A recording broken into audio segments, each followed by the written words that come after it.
guys, it's Maura. In today's video, I want to tell you the top 15 things that you should bring with you if you're traveling to Costa Rica. So in case you didn't know, not that I really told a whole lot of people, but Marin and I are going to Costa Rica for a honeymoon in January. So I'm really excited. I've been planning out a lot of things, and I've been watching a lot of YouTube videos and just videos in general with people and saying what you should pack, what you should bring, what you shouldn't bring, things like that. So I've made a pretty good list, I think, of really what I think are some of the necessities. So I have my little list here.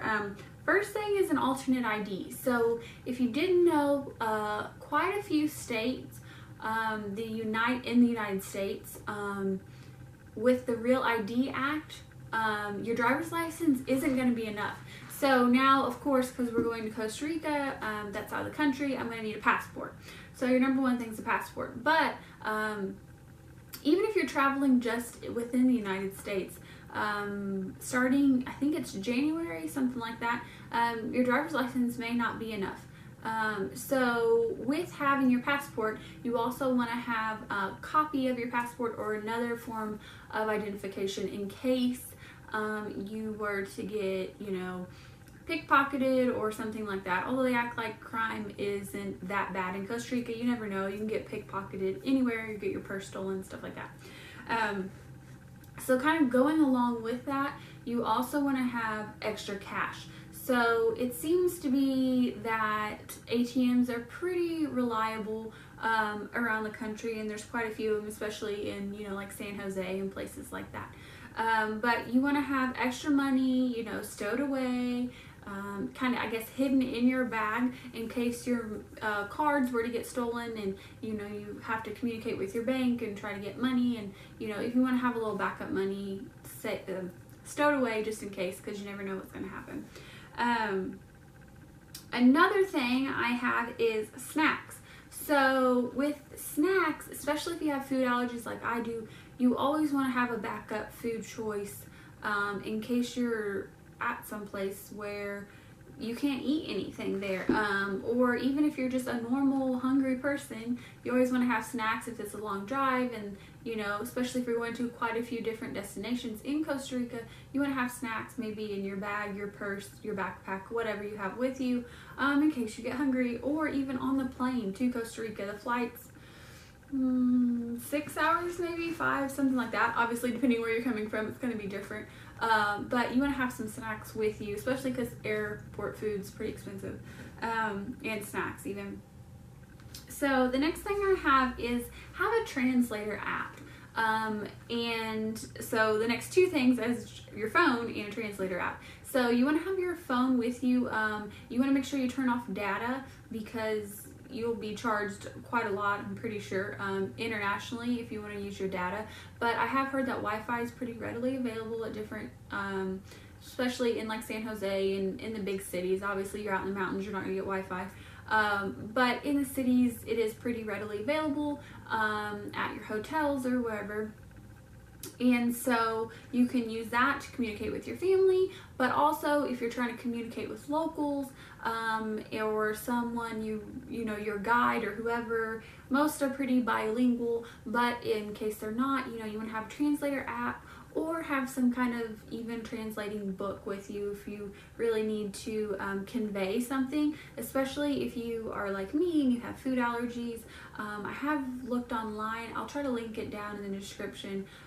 There was a website that had little cards that you could print off and laminate that says, I have this allergy and so I can't have food that has these certain ingredients in it, which I think is really great. It's a lot easier than trying to speak a different language, especially if you're not fluent in Spanish, or even any country you go to if you're not fluent in their language, to have that kind of already ready to go, so there's not another thing added on that you're worried about. Let's see. Okay, so the next thing you want to know, you want to have all your information for your insurance. So if you're traveling to another country, it's always smart to get insurance on like your flight and your package, whether you went through a tour or your hotels or whatever, in case something drastic were to happen. There's big snowstorm, a blizzard, a tsunami, whatever, wherever you're going, you know, obviously depends. But you want to have insurance, and you want to bring the information along with you in case you're going to have to file a claim, or something bad were to happen and you needed to have that information if somebody had to go to the hospital or something like that. You know, not just trip cancellation plans, or canceling trip plans, but also just, you know, something if something bad could happen, and it can, if it did. And you want to have your tour information, you know, the hotels you're supposed to go to and places and numbers, just to have that all ready to go.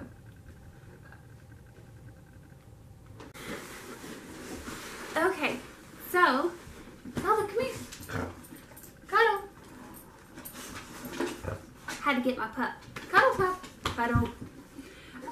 The next thing I have is extra money. So you always want to make sure you have extra money stored away in a safe spot in case you were to get pickpocketed or something bad happened with your cards or your money. You always want to have money in 2 separate locations. That's just, you know, a smart thing to do in case something were to happen.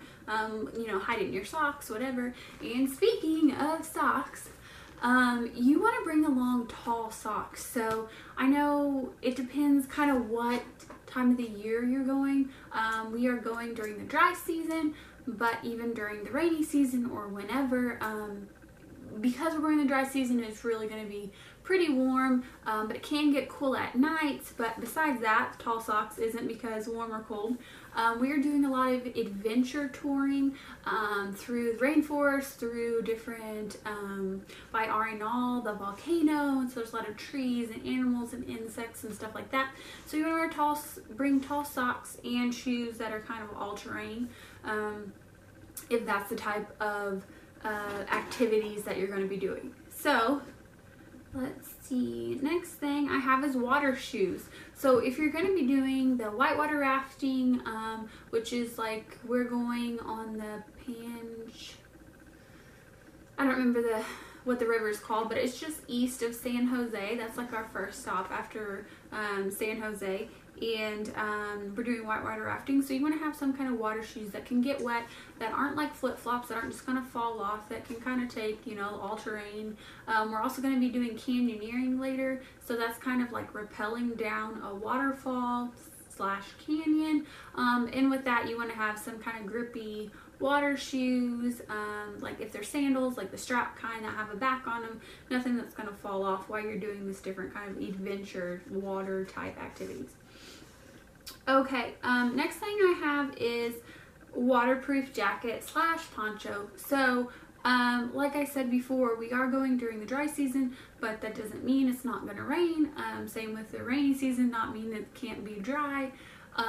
But you always want to bring that rain jacket, because especially going through the cloud forest, it is going to be up in the clouds when we're going to be zip lining. So you want to kind of have a jacket that works for all types of weather, but especially for rain if it's going to rain. I mean, because it might rain when you're there. So next thing I have is shorts and tank tops. So like I said, we are going in January. It is going to be the dry season. It is going to be very warm. You know, it can be up in the 90s. So you want to have a lot of shorts and tank tops, things that are going to breathe easy, so you're not just going to be bogged down with heavy type clothing that'll keep your sweat in. Stuff that breathes, that, you know, will let your sweat evaporate, the water evaporate if you're going swimming or different places, like I said, canyoneering in the water, you know, so that can dry quickly. Okay, and the next thing I have is a carry-on and a backpack. So we are going to try to just take 2 carry-ons and a backpack, because Zelda, go. Okay, sit. Zelda, sit. So we are going to try to just take 2 carry-ons and a backpack, because we don't want to try to check bags. We are flying United, So with United, any carry-on or any checked bag is another $25. So we don't want to try to, you know, have to pay an extra $25 for one of us or each of us, and that's both ways. So that's another $50 plus. One part of the way is like a boat Jeep. And I saw a video of that, and it looks kind of like you're going through some mud and different stuff. So the less bags, the better, because we are going on like a tour where there's a lot of travel time, and so you want to have as much or as small amount of items as possible to keep track of. It's just easier, especially if you're gonna have to like lug it along with you. So I also recommend probably taking something with wheels, so you don't have to like carry everything. Like a duffel bag, you know, if it has wheels, it might be a little bit easier. And also with that, I said a backpack, because you want to have a bag that you can keep your snacks and your food and your camera and stuff like that in.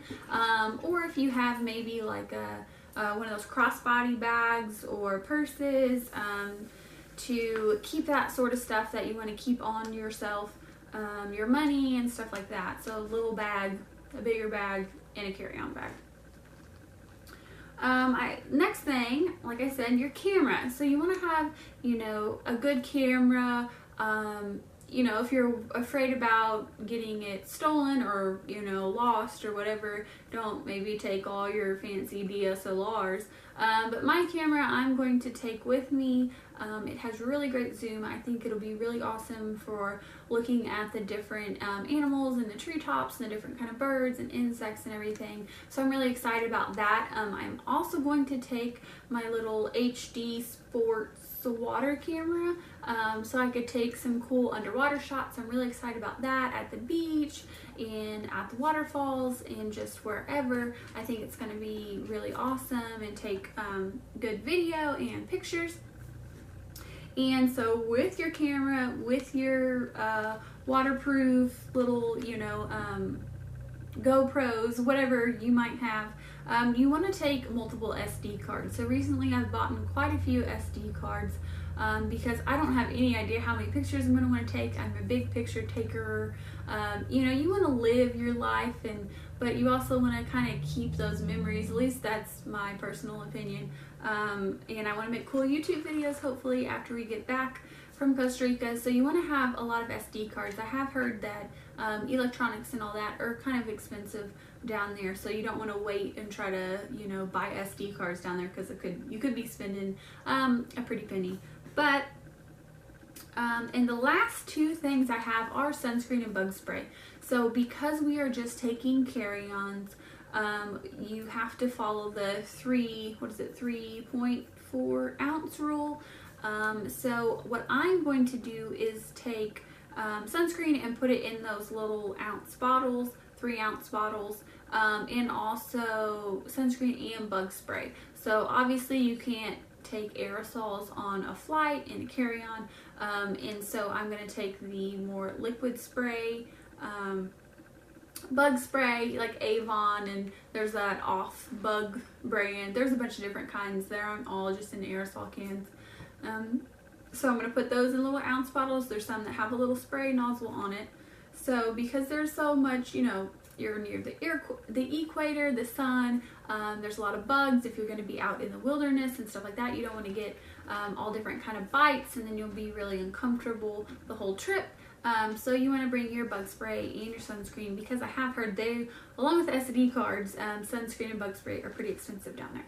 So I hope you guys liked my little packing list. If you can think of anything else that we might need, feel free to comment down below. I'm open to suggestions. I have not started packing yet, and which I'll probably do at the last minute, but oh well. And thank you guys for watching. I'll see you guys later. Bye.